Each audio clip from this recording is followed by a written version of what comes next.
lagi bersama saya Ahmad Rejali dalam aksi nyata modul 1.4 budaya positif. Saya adalah guru di SMA Negeri 94 Jakarta. Pada video ini saya akan menyampaikan rekaman tentang sosialisasi penerapan budaya positif di SMA Negeri 94 Jakarta yang dilakukan pada hari Jumat 9 September 2022.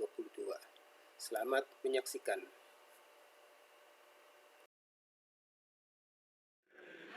Acara selanjutnya adalah sekaligus acara puncak adalah informasi dari Bapak Wakil Kurikulum tentang sosialisasi budaya positif pada Bapak Ahmad Rejali SAG. Saya persilakan.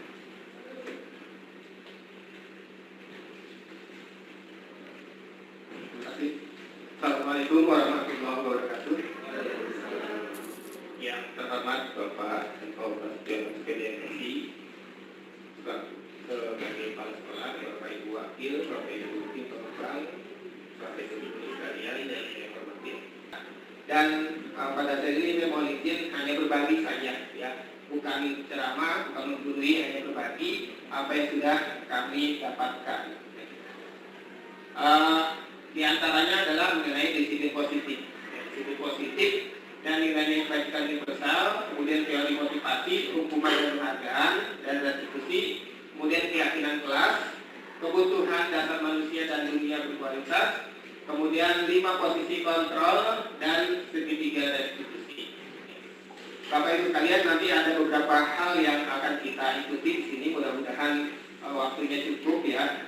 Yang pertama adalah tentang disiplin positif. Nah, ada pertanyaan pemantik yang mungkin perlu kita sedikit melakukan refleksi. Yang pertama, hukuman dapat mendisiplinkan anak. Benar gak sih? Hukuman itu mampu menjadi alat untuk mendisiplinkan anak. Yang kedua, pemberian hukuman dengan hal positif seperti dihukum untuk membaca atau membersihkan halaman sekolah itu bisa meningkatkan disiplin anak. Betul atau tidak? Atau setuju atau tidak? Kemudian yang ketiga, memberi penghargaan dapat meningkatkan motivasi anak. Jadi ada hukuman atau hukuman bisa meningkatkan disiplin, atau justru penghargaan yang mampu meningkatkan motivasi anak. Nah, dari pertanyaan ini nanti mungkin akan sedikit bisa kita temui jawabannya, ya. Yang pertama adalah perubahan paradigma, permainan kepala tangan. Jadi saya lakukan, ya. Saya lakukan dan makanya saya percaya diri untuk menyampaikan ini di sini. Kemarin seperti disampaikan oleh Bu Sina, saya izin ke Bu Titi minta jamnya, ya, karena kebetulan beliau jamnya banyak, jadi saya minta pun nggak rugi, ya. Kelas 10, 11 IPA 1 itu ada beberapa guru yang sepertinya melihat ada sering banyak sampah. Ya, kenapa? Karena di bawah setelah pulang ada anak yang masuk ke situ dan lain sebagainya.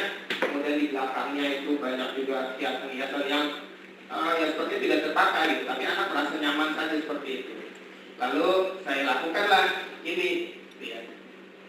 Dan ternyata tadi sampai ke Bu Sina, tanpa diminta, dan saya juga waktu itu tidak menyuruh membersihkan dan lain sebagainya, tapi mereka dengan inisiatif sendiri tergugah untuk melakukannya. Bagaimana itu kepalan tangan? Jadi saya hanya meminta begini, ya, anak, misalnya saya berangkat, mohon izin Pak Rajak, bantu saya. Misalnya, ya, saya berikan Pak Rajak ini sesuatu yang sangat penting. Ya, tolong digenggam, ya. Jangan sampai ada yang mengambil, siapapun dia. Bahkan kalau kepala sekolah pun merebutnya, itu dipertahankan. Nah, seperti itu. Saya panggil anak lalu meragakan. Benar, mereka betul-betul mempertahankan. Temannya saya minta membuka, kepala tangannya tidak berhasil. Ya. Bahkan disuruh merayu, bahkan tawarin hadiah, ternyata tidak mau. Nah, apa moral dari cerita permainan ini? Ternyata kita itu tidak bisa mengontrol orang lain. Kita tidak bisa mengendalikan perilaku anak, ya, dalam hal ini orang lain. Dan orang lain pun tidak bisa dikontrol oleh kita. Artinya dia sebetulnya kalau mau buka, ya Pak Rajak boleh dibuka. Nah, ya, jadi seperti itu, ketika dia menganggap itu penting, dia akan pertahankan. Ya. Walaupun orang lain menyuruh membukanya, memaksa, akan memberikan hadiah, dia tidak akan membuka. Nah, selama ini anak-anak menganggap sesuatu hal yang tidak penting tapi dianggap penting. Ya. Misalnya ketika belajar main HP, mereka anggap penting. Ya. Tidak kalah lebih penting daripada belajar. Dan itu dipertahankan terus. Mereka datang terlambat. Mereka anggap penting, di bawah sadarnya anggap penting. Datang ke suatu tempat waktu anggap tidak penting. Maka sekalipun diberikan hukuman, ya, jangankan cuma dirayu, diberikan hukuman pun mereka akan mengulang kembali.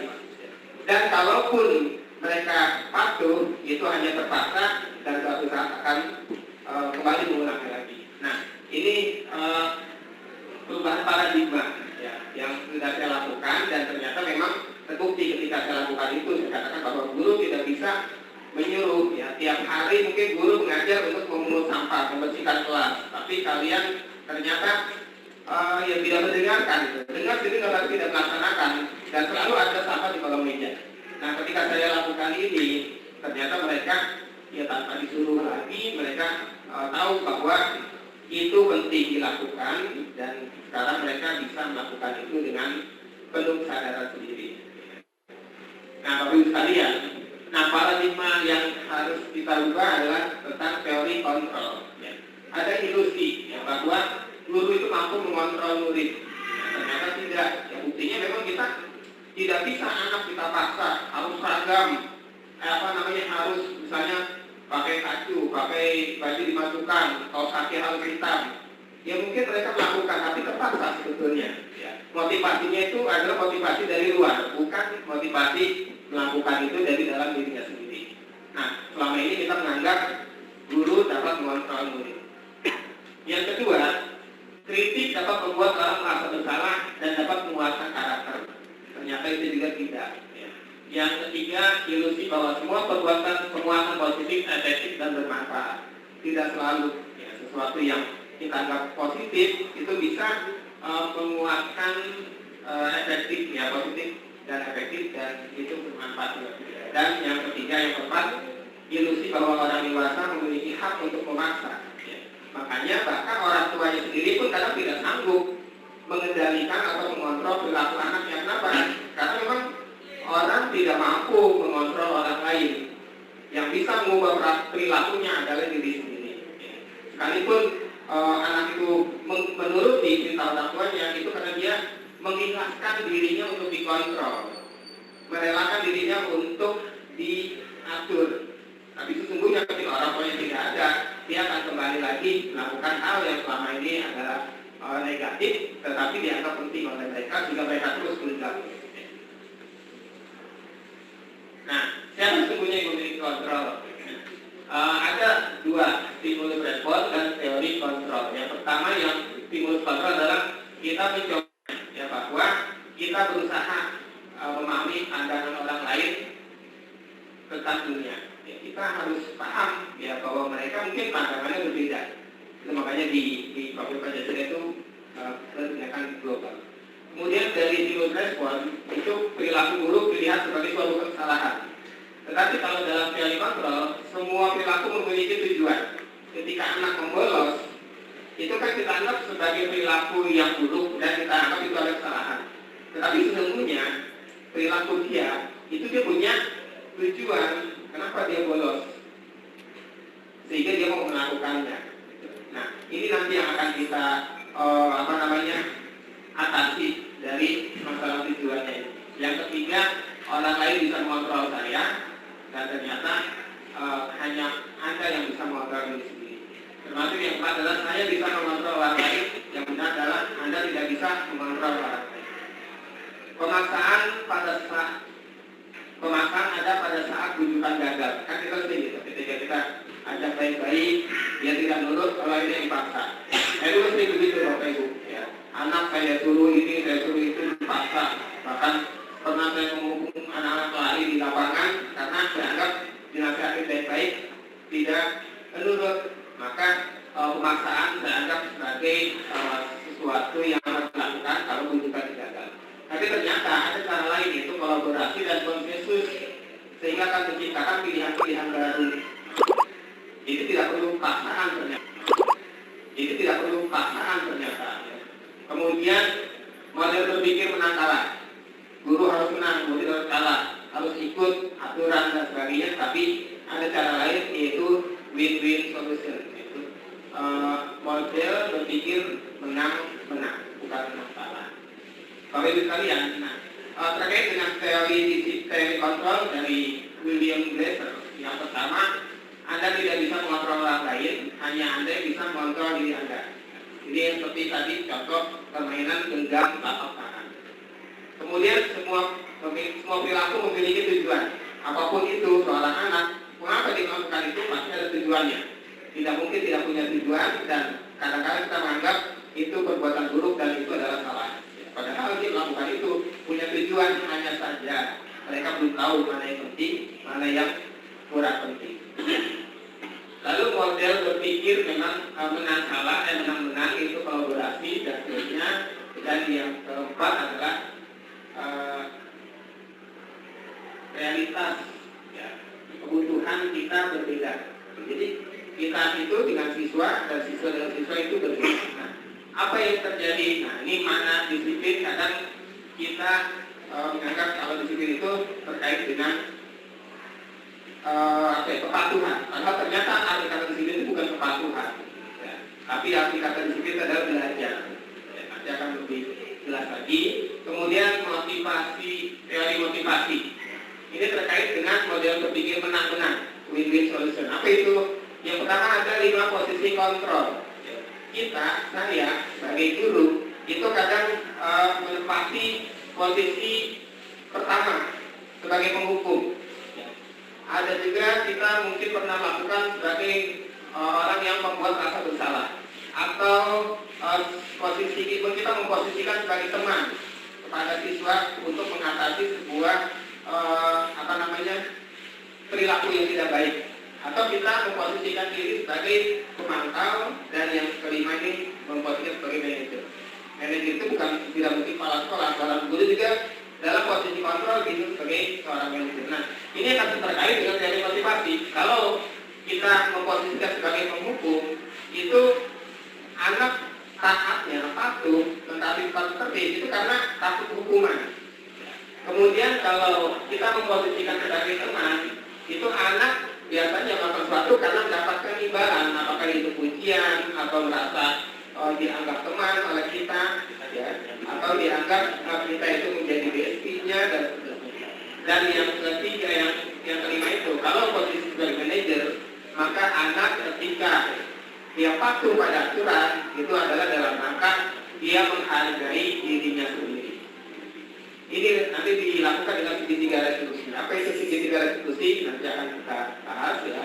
Dan ya alhamdulillahnya saya bisa ikut calon guru penggerak, bisa sedikit demi sedikit melakukan perubahan pada diri saya. Paradigma saya mulai berubah mengenai bagaimana sih melakukan penanganan siswa-siswa yang bermasalah, bagaimana sih menghadapi siswa di kelas yang malas, yang tidur, yang dan lain sebagainya. Dan kemudian ternyata ketika seseorang anak melakukan hal-hal yang kita anggap melanggar atau buruk, ternyata ada kebutuhannya yang tidak mencukupi, kebutuhan dasarnya. Apakah itu karena dia tidak bisa bertahan hidup, atau penguasaan, atau kurangnya kasih sayang, atau kesenangan, atau kebebasan, dan sebagainya. Nah, Bapak Ibu sekalian, mungkin kita bisa lihat sedikit dari video berikut.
yang dikembangkan adalah 5 posisi kontrol.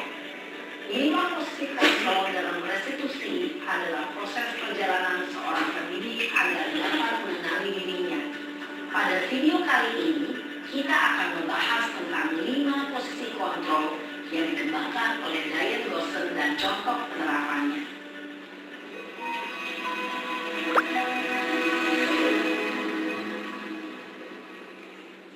5 posisi kontrol itu adalah 1. Posisi penghukum. 2. Posisi pembuat merasa bersalah. 3. Posisi teman. 4. Posisi pemantau atau monitor. Dan 5. Posisi manajer. Untuk lebih memahami kelima posisi tersebut, mari kita saksikan kasus Naren yang terlambat hadir 20 menit di sekolah dan melihat bagaimana kelima posisi kontrol dalam menghadapi masalah tersebut.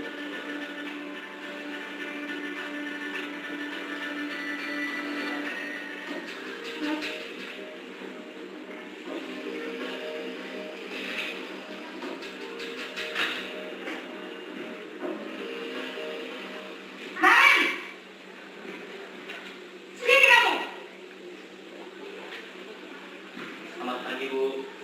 Selalu terlambat. Kamu deh, pasti terlambat. Maaf, Bu. Saya Apa? Apa coba? Alasan kamu apa lagi? Kapan sih kamu tidak terlambat? Malah sekali ya kamu jadi anak. saya Dasar pemalas. Gak kapok-kapok sih kamu. Sudah berapa kali terlambat? Sana, kamu keliling lapangan basket 2 kali. kenapa saya harus keliling lapangan basket, Bu? Kenapa? Kamu melawan ibu. Berani-beraninya jawab. Sudah terlambat, masih berani jawab pula. Sekarang, keliling lapangan basket 5 kali sekalian. Biar kapok. Cepat. Pergi ke lapangan basket. Posisi penghukum biasanya berbicara dengan nada tinggi, menghardik, menunjuk-nunjuk, menyakiti, dan menyindir. Hukuman bisa berupa fisik maupun psikis.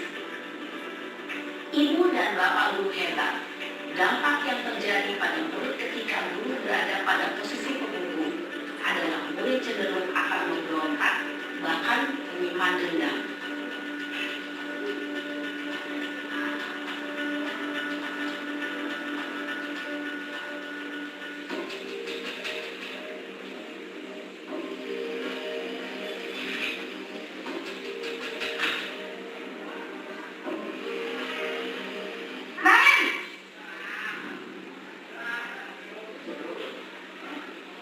Selamat pagi, Bu. Naren, kamu kenapa terlambat lagi, nak? Ya Tuhan, Naren, kamu senang ya bikin ibu susah ya? Kalau kamu terlambat lagi, nanti ibu yang ditegur bapak kepala sekolah, nak. Disangka ibu tidak bisa membina kamu. Duh, gimana ini? Maaf, Bu.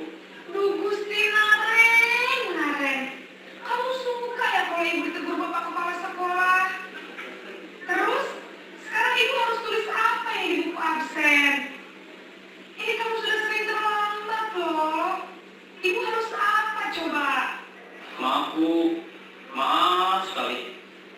Ya sudah, lain kali jangan bikin ibu susah lagi ya nak ya. Ibu tidak akan kuat lagi kalau kamu begini terus. Bisa jantungan kalau ibu tegur bapak kepala sekolah. Sana cepat ke kelas. Maaf ya, Bu. Maaf sekali. Posisi membuat rasa bersalah berbicara dengan nada tenang, cenderung lembut. Namun kata-kata yang diutarakan membuat murid merasa menjadi manis gagal. Memandang buruk dirinya sendiri, merasa tidak berharga, dan tidak sanggup membahagiakan orang lain.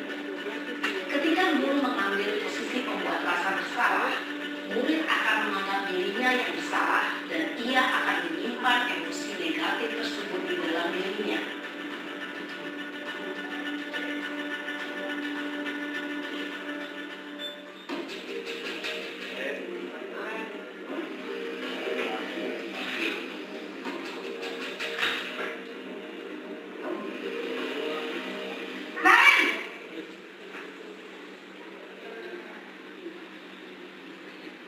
Selamat pagi, Bu.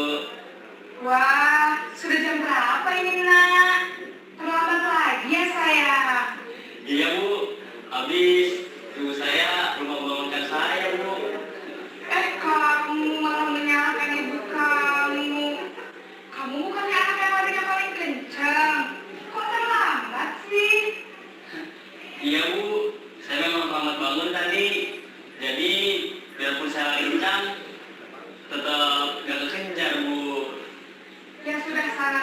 Nanti lain kali larinya lebih kencang lagi ya. Biar gak terlambat lagi. Bikin seneng ibu. Demi ibu. Bisa kan? Bisa lah, Bu. Ya sudah sana masuk kelas. Ibu beresin urusan absen kamu. Kamu ini ada-ada saja.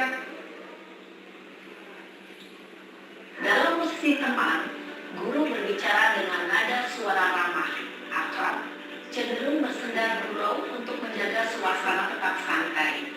Murid akan merasa senang, aman, dan akrab dengan guru. Identitas yang tercipta adalah identitas sukses atau berhasil.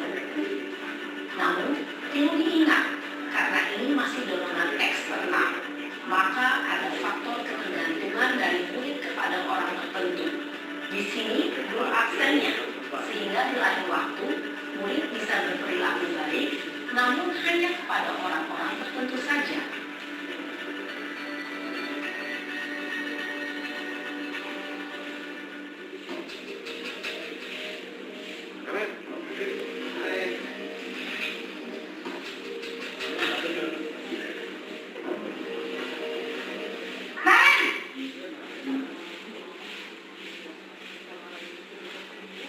Selamat pagi, Bu. Naren, apa peraturan sekolah kita tentang jam berapa kita harus masuk sekolah, nak? Kita harus di sekolah jam 7, Bu. Iya betul, sekarang sudah jam 7.20. Naren sudah tahu konsekuensinya jika terlambat hadir. Paham, Bu. Saya harus tinggal kelas pas jam istirahat selama 20 menit. Iya benar, konsekuensinya demikian. Jadi nanti jam 9.30 pas istirahat, kamu harus tinggal di kelas, kerjakan tugas tambahan untuk ketertinggalan kamu, ya? Baik, Bu. Posisi pemantau mengandalkan penghitungan atau data untuk mengontrol murid. Guru mengarahkan murid berdasarkan peraturan dan konsekuensi. Seorang pemantau menunjukkan bahasa tubuh dan ekspresi wajah yang datar dan cenderung formal.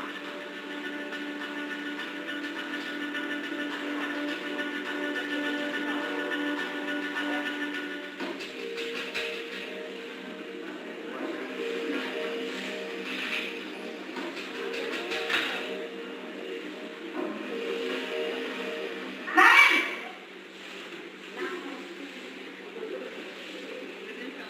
Selamat pagi, Bu. Selamat pagi, Naren. Maaf, Bu. Saya terlambat.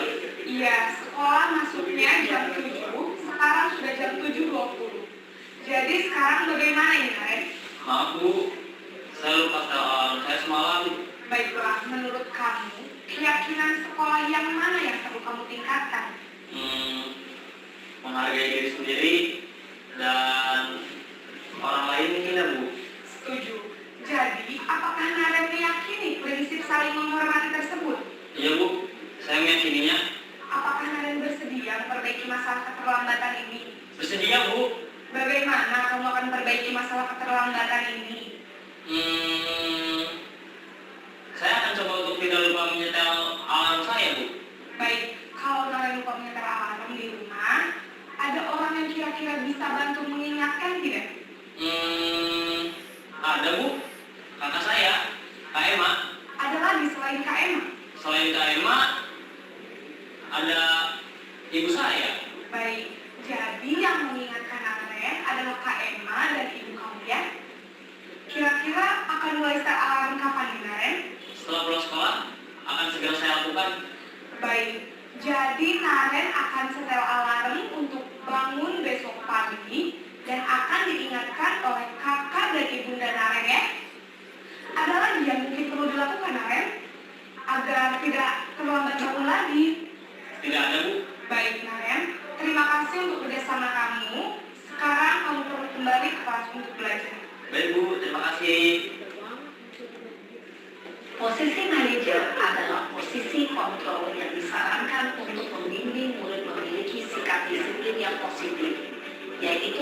yang mandiri, bertanggung jawab, dan dapat memecahkan masalah.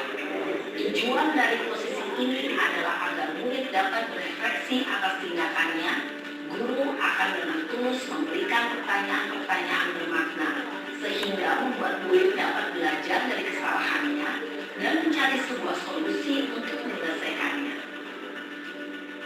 Ibu dan Bapak guru hebat, setelah mengamati adegan kelima posisi kontrol tadi, kira-kira posisi mana yang paling ideal? Posisi mana yang dapat menunjang motivasi intrinsik murid? Ya, tentu posisi manajer. Posisi ini memang posisi ideal yang ingin dituju setiap pendidik. Pada posisi inilah, guru dapat menerapkan disiplin positif yang berpihak pada murid, yang memerdekakan murid. Perjalanan seorang pendidik tentunya tidak mudah untuk sampai pada posisi seorang manajer. Namun, tujuan kita pasti, yaitu menciptakan murid-murid yang mandiri, merdeka, dan bertanggung jawab. Semoga penggambaran 5 posisi kontrol yang telah diperlihatkan ini dapat menjadi ajang refleksi bagi kita semua, agar dapat terus mengasah dan menerapkan disiplin positif yang memerdekakan murid. Mari terus berlatih dan bersemangat. Selamat menerapkan. Salam dan bahagia, Ibu dan Bapak guru hebat. Ya, itu bagaimana kita mengatasi murid dengan berbagai macam posisi, dan sebetulnya tujuannya sama, yaitu mendisiplinkan murid. Tetapi untuk posisi tadi 1 dan 2 itu motivasi yang tumbuh adalah motivasi eksternal. Anak disiplin ya, itu hanya karena dia takut, jadi dari eksternal. Yang kedua, yang ketiga dan yang keempat, itu motivasi yang tumbuh juga masih eksternal karena masih ada dorongan, harapan dia dapat hadiah, dia dapat ujian dan sebagainya. Tetapi kalau posisi manajer tadi, motivasi yang tumbuh itu dari dalam dirinya, murid berefleksi, dan itu yang saya lihat terjadi di kelas 11 MIPA 1.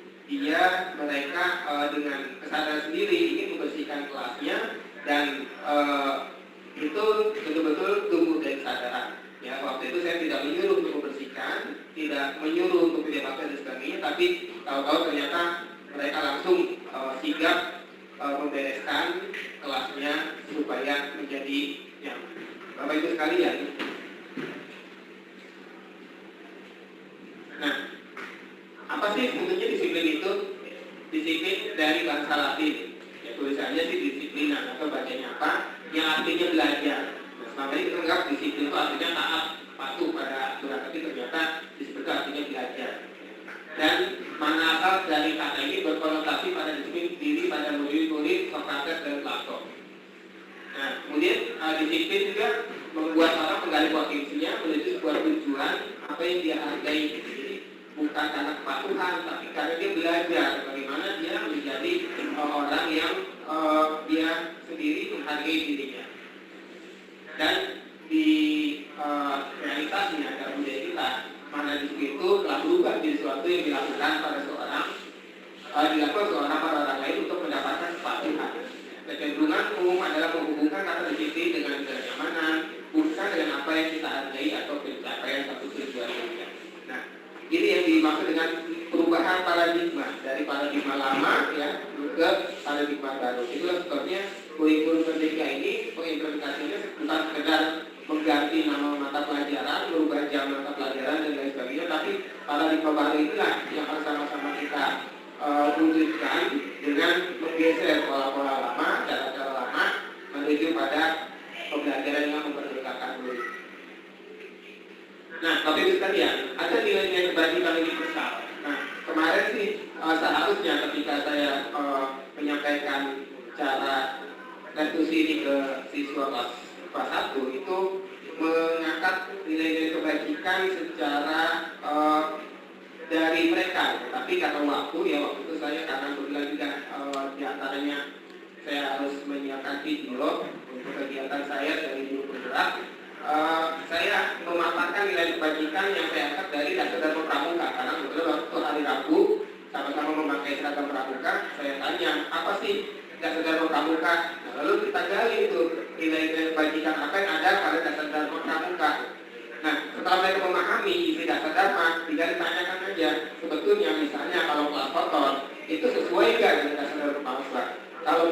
datang terlambat sesuai dan seterusnya. Banyak sekali nilai-nilai kebajikan, termasuk juga pada profil belajar Pancasila, ya, 5 dimensi itu, ya, yang merupakan nilai-nilai kebajikan yang harus dimunculkan. Kalau anak-anak sudah memahami itu, maka ketika mereka melakukan sesuatu yang kita anggap salah, kita hanya tinggal tanya aja, kira-kira yang kamu lakukan sesuai nggak dengan keyakinan kelas? Ya. Keyakinan kelas itu ya nilai-nilai kebajikan. Nanti akan ada contohnya. Oh enggak Pak, nah kalau enggak apa yang harus kamu lakukan? Nah dari situ kesadaran kita gali, maka anak-anak berubah karena motivasinya dari dalam atau itu. Nah Bapak Ibu sekalian, kemudian ada teori motivasi juga tadi sudah bahas ya, yaitu motivasi internal dan juga ada motivasi internal. Itu sudah bahas dan ini menurut Ki Hajar Dewantara, ya, saya tadi anggap ya Ki Hajar Dewantara ini seorang ya yang dia menggali nilai-nilai ya kan namanya ini Ki Hajar itu udah Jawa banget ya, udah banget gitu. Ternyata dia menggali dari pemikiran-pemikiran di Eropa, di Belanda, lalu dia jewantahkan dengan filosofi di Nusantara, sehingga muncullah filsafat atau filosofi pendidikan versi Ki Hajar Dewantara. Karena ternyata dia adalah seorang terpelajar, ya. Saking terpelajarnya, tidak banyak orang Indonesia yang bisa belajar di kedokteran. Namun kekurangan dia adalah orang yang kritis. Karena kritis, sering mengkritik pemerintah, akhirnya dia dikeluarkan dari sekolah kedokteran. Dan bahkan dia dibuang ke Belanda.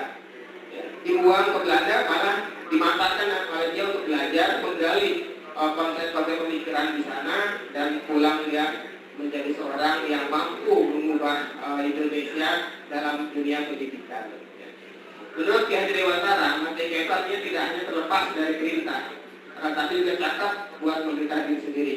Karena saya dengar, kok sekarang katanya kurikulum merdeka, tapi kok tidak merdeka?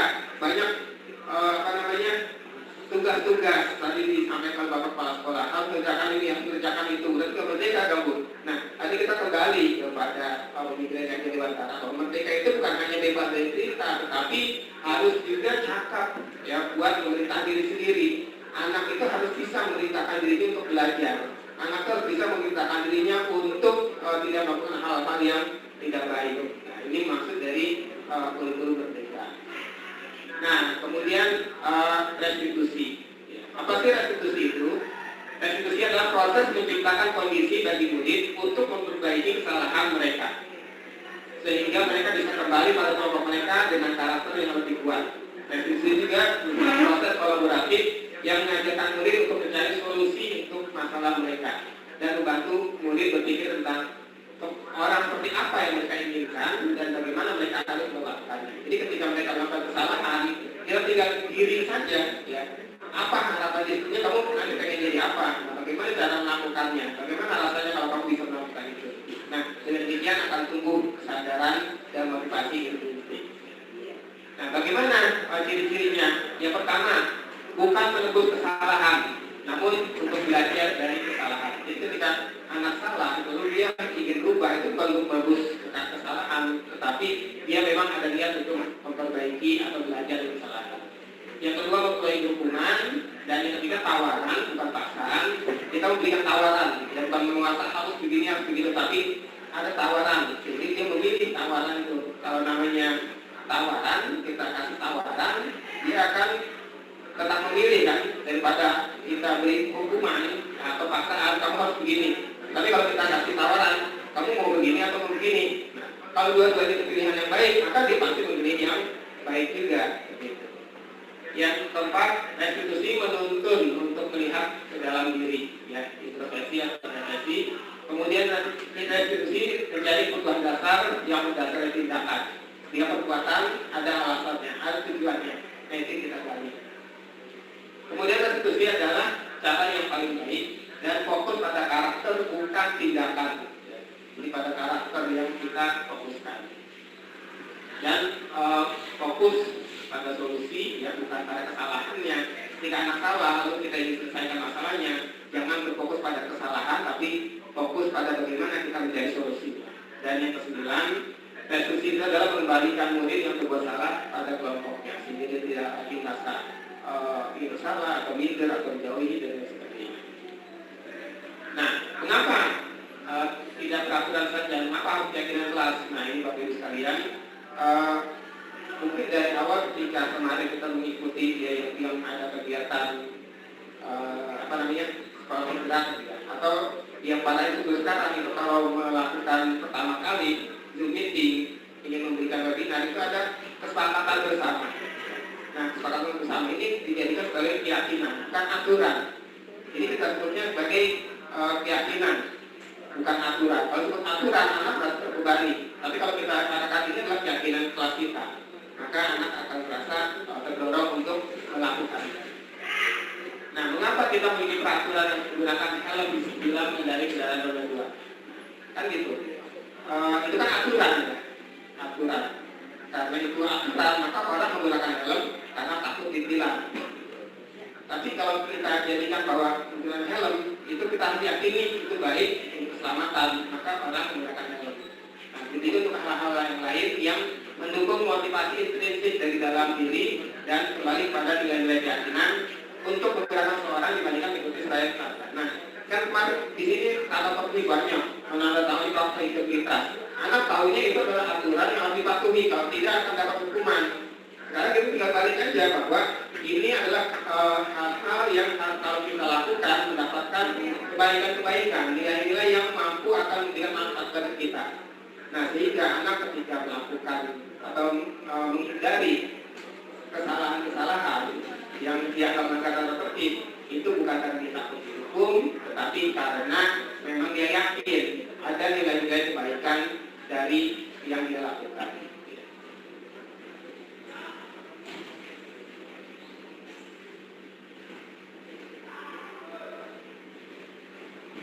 Ya, ini dari yang tadi kita sampaikan, ya, dari peraturan kelas, ya, peraturan kelas atau peraturan tata tertib sekolah, kemudian jadi keyakinan kelas atau keyakinan sekolah, lalu jadi lingkungan positif dan akhirnya menjadi budaya positif.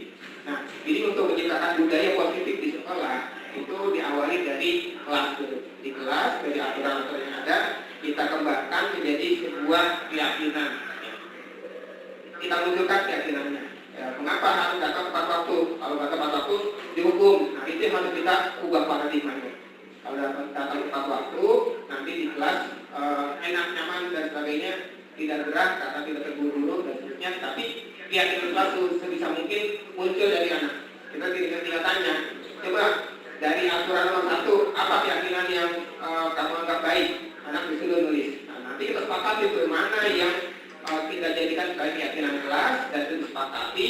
Akhirnya anak tahu mengapa dia harus memakai toka hitam, karena mereka tahu kenapa harus begitu, apakah menghargai teman atau kebersamaan dan lain sebagainya. Nah, ini yang kesepakatan kelas, ya. Dan juga sebenarnya ada kalau bisa kesepakatan guru dan murid, gitu ya. Jadi dalam kesepakatan itu ditulis siswa harus bagaimana, guru harus bagaimana. Ketika siswa tidak boleh main HP ketika tablet, maka guru juga, anak sebetulnya ya mereka kadang juga tahu tuh ya, alah aja, padahal guru juga kadang ketika mengajar suka sambil dikit-dikit lihat HP. Nah, itu saya sudah mulai itu menyadari itu dan saya kantongin, atau bahkan ketika beberapa kali dari orang-orang yang mungkin termasuk juga dari Pak ini sering banget telepon, saya cuekin aja. Kenapa? Karena saya lagi ngajar, saya biarkan aja. Kenapa? Karena ada yang lebih penting, ya. Apa itu menjadi contoh bagi anak-anak.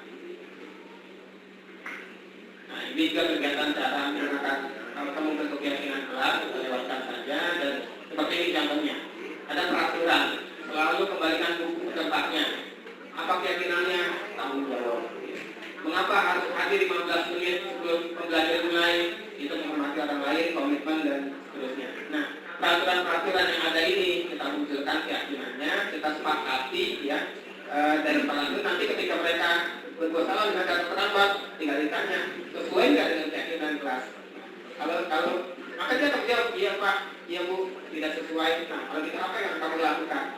Ini tidak memponis dia salah, tapi kita gali keyakinan kelasnya apa, dan dia secara sadar diri mengakui kelas kesalahannya, dan kita tanyakan bagaimana cara untuk tidak mengulanginya. Nah, dan ternyata ini ya, dihukum oleh penghargaan. Tadi kita mendengar penghargaan itu memberikan motivasi. Ternyata ada juga dampaknya. Ya, dampaknya itu ternyata ada yang merasa terhukum karena penghargaan. Penghargaan menurunkan kualitas. Ketika anak berbuat baik dikasih penghargaan, lalu lama-lama ketika penghargaan sudah ada, maka dia melakukannya, udah sekedar aja lah. Sekarang udah nggak ada penghargaan lagi, seperti itu. Turun kualitas. Kemudian mematikan kreativitas sama, ya, dan penghargaan mengurangi motivasi intrinsik. Ya, ketika ada hadiah, ya, mungkin kalau sekali-sekali dan sifatnya itu tidak menjanjikan, itu boleh. Tapi kalau dijanjikan, maka ketika besok diberikan, ayo lomba atau lomba urusan kelas, lalu ketika dia tahu nggak ada hadiahnya lagi, maka tidak ada motivasinya. Apa kalau aku ada motivasi itu dari luar karena ada di hadiah. Atau ketika dia tahu, kita nggak bakal bersih karena kondisinya begini, atapnya begini, lantai begini, udah nggak usah lah kerja sekedar kerja. Akhirnya yang muncul bukan motivasi luar, kenapa?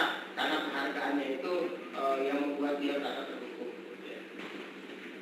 Dan seperti ini, ya, tindakan dulu misalnya harus dicatat 100 kali dalam buku kalimat saya, tidak akan terlambat lagi karena setelah itu adalah hukuman. Jadi ada yang disebut konsekuensi. Misalnya tindakan guru mengganti kertas tugas teman yang telah dicoret-coret. Itu konsekuensi, bukan hukuman. Jadi ketika saya pernah melakukan anak, misalnya dulu ketika mengajar di swasta, ya masih kuliah itu tidak mengerjakan APR, saya hukum skor jam.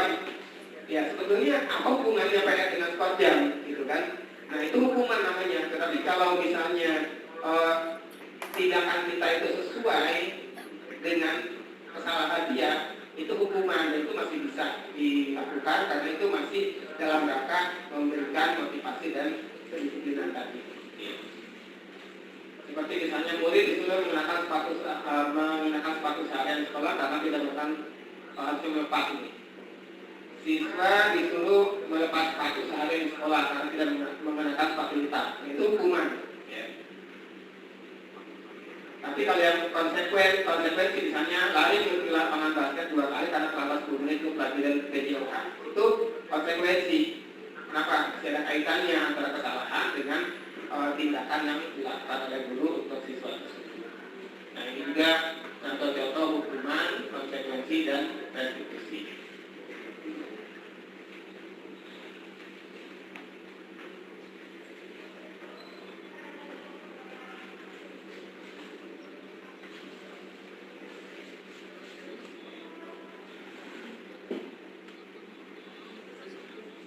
Segitiga restitusi. Apa itu segitiga restitusi? Itu ada segitiga yang tujuannya adalah bagaimana kita menangani sebuah kasus anak. Ya.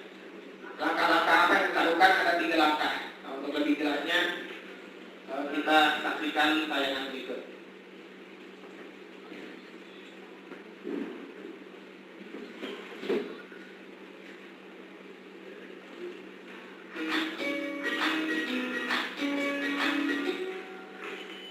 Salam dan bahagia Ibu dan Bapak Guru hebat.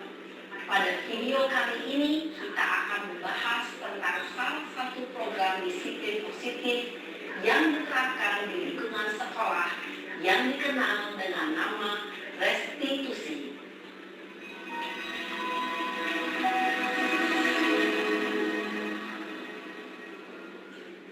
Restitusi dikembangkan oleh pakar pendidikan Diane Gosson berlandaskan pada teori kontrol Dr. William Glaser.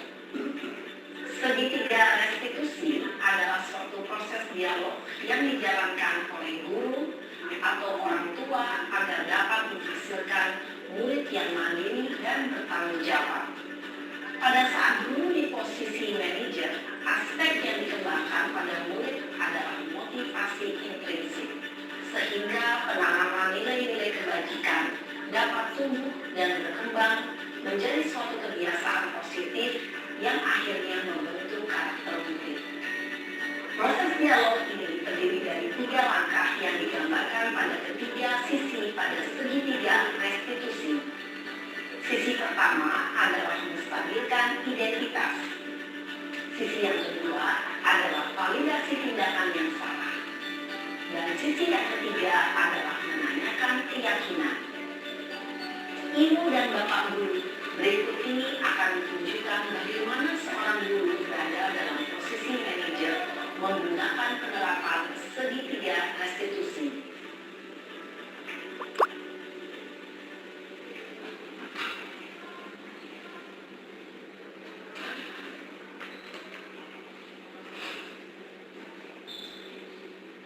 Siap, Sarah. Siapa? Sudah lama nggak ketemu Sarah? Kenapa hadir dari di sini? Kesel Pak, kesel banget. Masa aku dikatain tukang fitnah Pak? Ya aku marah lah. Aku balik dikatain Eka di depan kelas. Kesel banget. Oh, begitu. Ya pasti kamu marah dan kesal. Bapak juga akan marah apabila ada yang menuduh Bapak seperti itu. Kemudian, pada saat itu, kamu mau melakukan apa? Ya saya langsung ngatain Eka lah Pak. Kesel banget. Saya bentak-bentak dia di depan teman-teman lain. Oh, begitu. Pasti kamu melakukan seperti itu karena suatu alasan tertentu, kan? Iyalah, masa saya diam saja Pak. Ya saya bela diri lah. Masa saya dituduh tukang fitnah? Ya, wajar lah. Mempertahankan harga diri itu sesuatu yang penting buat kamu. Untung kamu tidak berpikir gagal lagi. Hanya membentak-bentak. Iya Pak. Untung saya masih bersabar dan hanya membentak saja. Sudah gemes padahal. Saya pasti bela diri lah. Ya, pasti ya. Tapi kamu memilih untuk tetap bertahan dan bersabar. Kamu memilih untuk tidak berbuat lebih parah lagi, kan? Iya. Nah, sekarang coba kita lihat lagi. Tindakan kamu yang bentak-bentak Eka di kelas. Tindakan kamu itu kira-kira sesuai dengan keyakinan kelas atau prinsip kamu tidak? Enggak lah Pak. Capek Pak jadi pemarah. Jadi, keyakinan atau prinsip mana yang kurang sesuai dengan keinginan kamu? Ya, saya sebenarnya sangat menghargai orang lain. Mungkin saat itu saya menjadi emosi, jadi tidak menunjukkan sikap itu. Kamu meyakini tidak? Menghargai orang lain itu penting buat kamu. Yakinlah Pak. Iya, setuju. Kita harus saling menghargai. Namun, ada juga keyakinan yang kita sepakati yang perlu kita jalankan apabila kita sedang marah, kan? Ya, saya bisa lebih proaktif, mulai dengan diri sendiri. Saya bisa jadi lebih sabar, mengambil waktu jeda untuk berpikir mau apa selanjutnya. Kira-kira kamu bersedia memperbaiki masalah ini tidak? Sedia Pak. Kalau kamu memperbaiki masalah ini, kamu akan menjadi orang seperti apa? Saya akan menjadi orang yang bertanggung jawab kali ya Pak. Dan senantiasa proaktif. Iya, menurut kamu bagaimana rasanya menjadi orang seperti itu? Ya nyaman lah, bangga bisa bersabar dan menahan diri. Baiklah kalau begitu. Yuk kita pikirkan bagaimana memperbaiki masalah ini.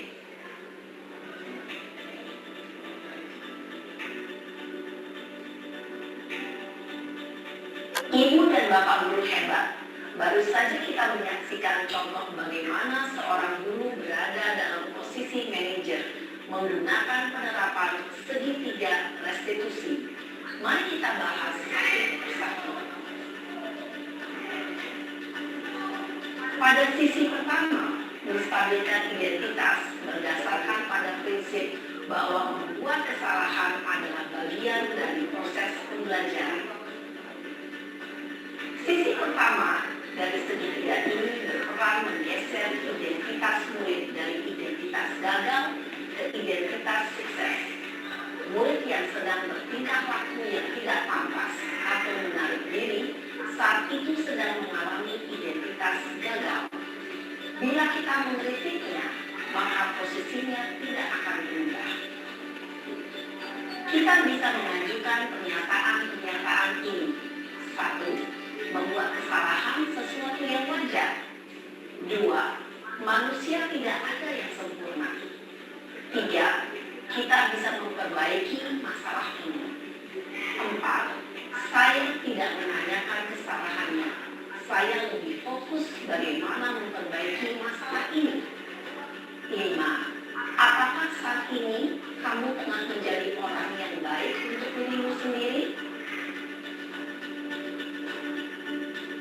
Pada sisi kedua, validasi tindakan yang salah berlandaskan pada prinsip bahwa setiap perilaku berupaya memenuhi suatu kebutuhan tertentu.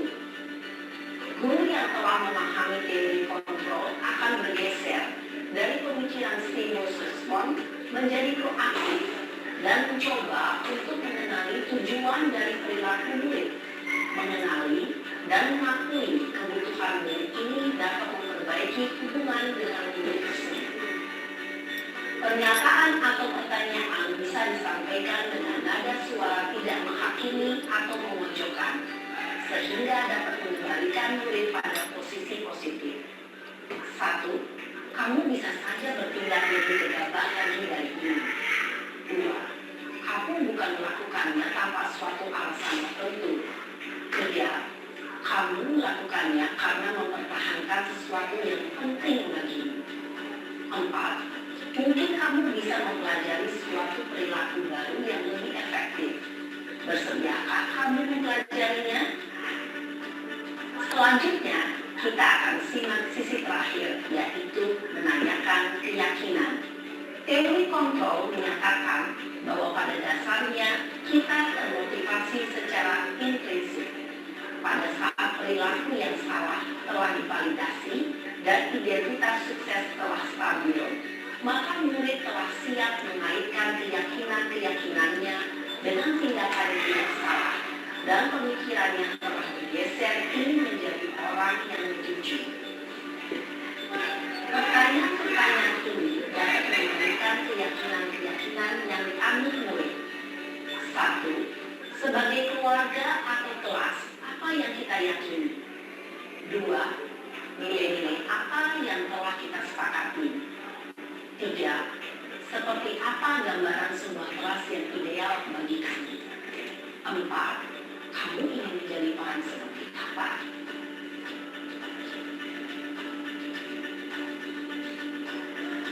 Dalam menerapkan segitiga restitusi, perlu diperhatikan beberapa hal, yaitu 1. Perilaku yang salah perlu dikaitkan dengan nilai-nilai atau keyakinan-keyakinan yang telah disepakati atau dituju. 2. Kesediaan orang yang melakukan kesalahan untuk memperbaiki masalah. 3. Pemecahan masalah sebisa mungkin relevan atau memiliki hubungan dengan masalah yang ada. 4. Usaha. Perlu adanya suatu usaha perbaikan dari pihak yang berbuat kesalahan. 5. Waktu. Perlu didedikasikan waktu dari pihak yang berbuat kesalahan. Tanyakan kapan akan mulai diberlakukan usaha untuk memperbaiki masalah. Dengan memahami struktur penerapan segitiga restitusi, diharapkan guru dapat menerapkan posisinya sebagai manajer dengan mengajukan pertanyaan-pertanyaan bermakna yang dapat membuat murid menjadi lebih percaya diri, bertanggung jawab, dan mandiri. Nah, Ibu Bapak Guru perlu tidaknya mengikuti ketiga tahapan dalam segitiga restitusi bergantung pada ringan beratnya suatu permasalahan. Misalnya, bila permasalahan tersebut ringan, maka tidak perlu dijalankan secara berurutan. Bahkan bisa semudah menanyakan apa keyakinan yang kita sepakati. Dengan menjalankan segitiga restitusi, dengan mengajukan pertanyaan-pertanyaan bermakna, diharapkan murid menjadi lebih kuat secara pribadi, dapat membuka wawasan murid agar dapat menyelesaikan permasalahannya sendiri, semakin percaya diri, mandiri, dan merdeka. Salam dan bahagia, Ibu Bapak Guru hebat.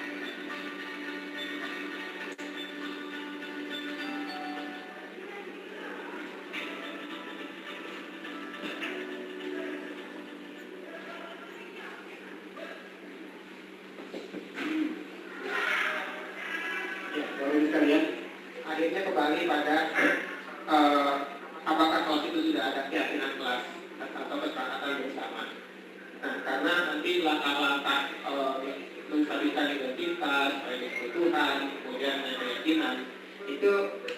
tadi kalau kesalahannya ringan saja itu ditanya sesuai nggak dengan keyakinan kelas kita, sesuai dengan kesepakatan. Kalau ini sudah ada maka akan mudah. Karena itu kami mengharapkan nanti dengan kesiswaan ya Pak Masari ya, wali kelas itu nanti membuat kesepakatan kelas.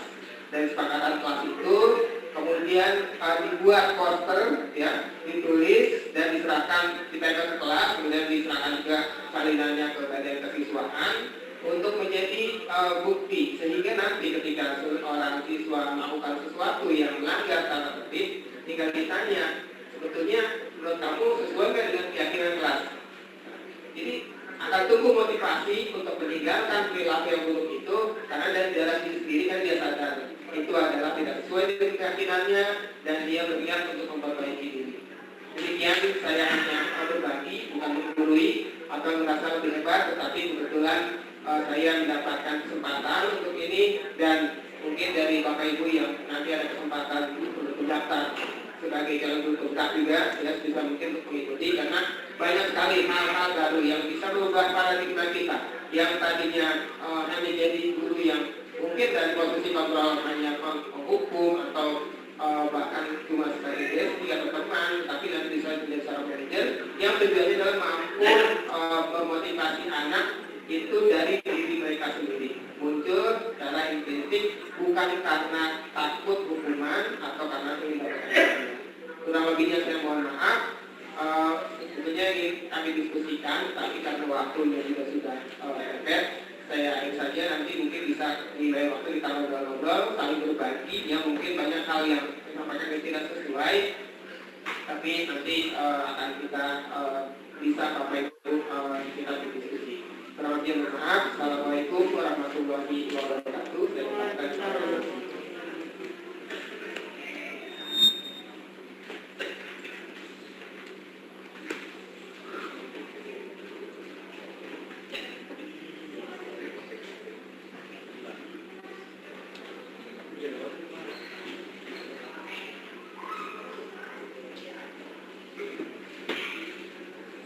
Terima kasih kepada Bapak Rajali atas pemaparan tentang sosialisasi tentang budaya positif. Acara selanjutnya adalah closing statement dari Kepala Sekolah kepada Bapak Eko Prasetyo SPD MSI. Saya persilakan. Terima kasih Pak Rajali, Wakil Kurikulum yang sudah menyampaikan begitu menarik untuk kita perhatikan dan supaya kita bisa berubah. Jadi kurikulum merdeka kita juga harus merdeka. Jadi saya yakin sangat menarik ya Pak Faisal ya. Sampai ketidur kita Pak ya. Bagaimana supaya kita itu bisa mengendalikan emosi itu minimal ya. Jadi itu yang perlu kita sampaikan. Terima kasih. Kurang 3 menit pas ya untuk penutupan. Sekian, terima kasih. Wassalamualaikum warahmatullahi wabarakatuh.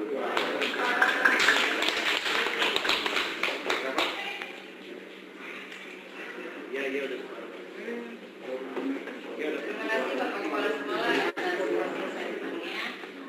Demikianlah berakhirnya acara briefing dan sosialisasi budaya positif. Mari kita tutup acara ini dengan mengucapkan hamdalah. Wabillahi taufiq wal hidayah. Wassalamualaikum